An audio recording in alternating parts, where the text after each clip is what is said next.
so beautiful, so free, so impossibly human, that the world gave it its own name. Jogo Bonito, the beautiful game. And now Brazil on the counter-attack can be so deadly. Ronaldinho has the beating of Gerrard. Pelé dancing through defenders. Ronaldinho grinning before he humiliated. Ronaldo, the real Ronaldo, making goalkeepers look like they were standing still. But that was 2002, the last time Brazil lifted the World Cup. And right now, at the 2026 World Cup, the greatest footballing nation. Understand what Brazil have lost. You first need to understand what they once had. Cast your mind back to Mexico, 1970. Football had existed for decades, but nobody had ever seen anything like this. Brazil arrived at that World Cup with a squad that didn't just play football, they composed it. Pelé, Jairzinho, Tostão, Rivelino, just every single outfield player scored at least once.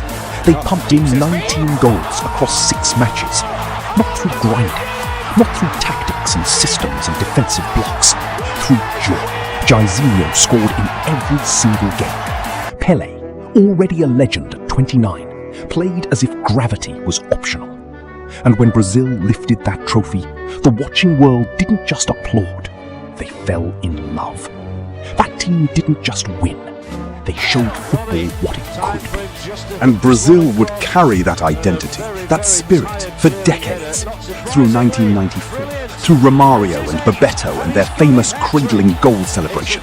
Through 2002 in Japan and South Korea, where Ronaldinho lobbed the England goalkeeper from 40 yards with a smile on his face. Where Ronaldo, who had suffered a mysterious seizure the night before the 1998 final, found his redemption and scored twice in the final against Germany. 5 World Cup titles, more than any nation in history. Yellow shirts, samba football, goals that made you stand up from your sofa at midnight alone and cheer. That was Brazil. And then, something broke. Brazilian football was becoming European, more structured, more cautious, more concerned with not losing than with winning beautifully. Coaches came and went, each one trying to find the balance between the samba soul of the past and the tactical demands of modern football. None of them quite managed it.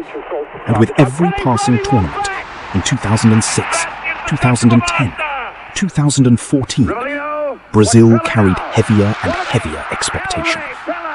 The yellow shirt that once felt like freedom began to feel like a weight, a burden. Then came 2014.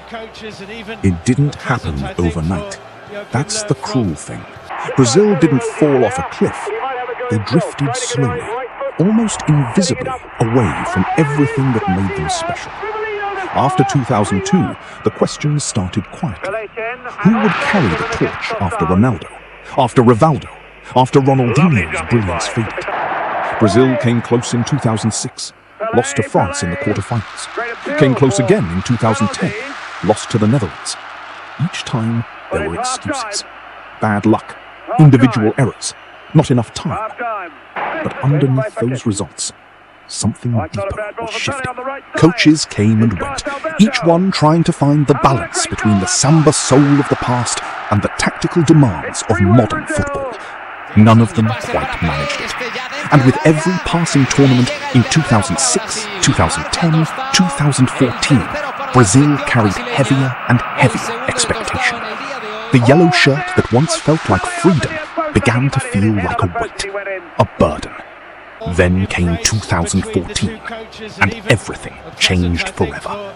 Belo Horizonte, July 8th, 2014. Brazil, the host nation, stepped out at the Estadio Mineirão to face Germany in the World Cup semi-final. They were already missing their best player. The crowd were nervous, but hopeful. What happened next is the most shocking result in the history of the World Cup. Germany scored in the 11th minute, then the 23rd, then the 24th, then the 26th, then the 29th. 5 goals in 18 minutes. The cameras cut to Brazilian fans in the stands. Grown men, big and strong men, with tears streaming down their faces. A woman covering her mouth, unable to look.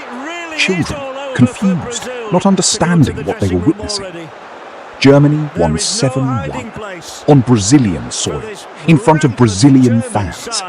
It wasn't just a defeat, it was a humiliation. The Brazilians called it the Mineirazo, a word they invented for a pain that had no previous name.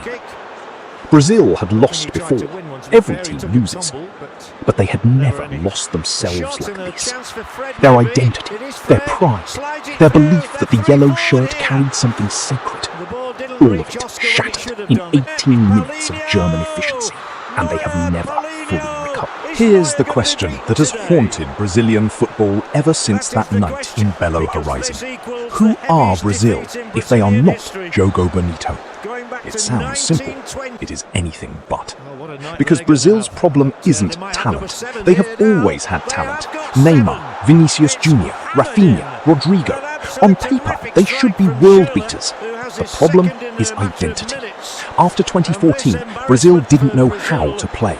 Should they embrace freedom and risk, the way of 1970, of 2002, and accept that beauty sometimes costs you games? Or should they become more disciplined, more European, more structured, and accept that the soul of Jogo Bonito might be left behind forever? They tried both. They committed to neither. And 2018, 2022, more quarterfinals, more near misses, more heartbreak. The drought has now reached 24 years, the longest gap in Brazil's history since they first won the World Cup in 1958. Football doesn't care about poetry. What it cares about is courage, identity, belief. Brazil need to answer a question that no tactics board can solve. Are you a team that plays to win, or are you a team that plays to be loved? Because here's the truth. The teams that have won World Cups in recent years have done it with organisation, precedent, collective discipline. Not with samba, not with flair, not with joy. But maybe, just maybe, the world needs Brazil to prove that wrong. That the beautiful game isn't dead, that it's just been slept. Brazil have 5 stars on their shirt. The weight of Pelé, of Ronaldo, of Ronaldinho, of every child who ever kicked a ball on a beach in Rio and dreamed of something bigger. Right now, a real tragedy of Jogo Bonito.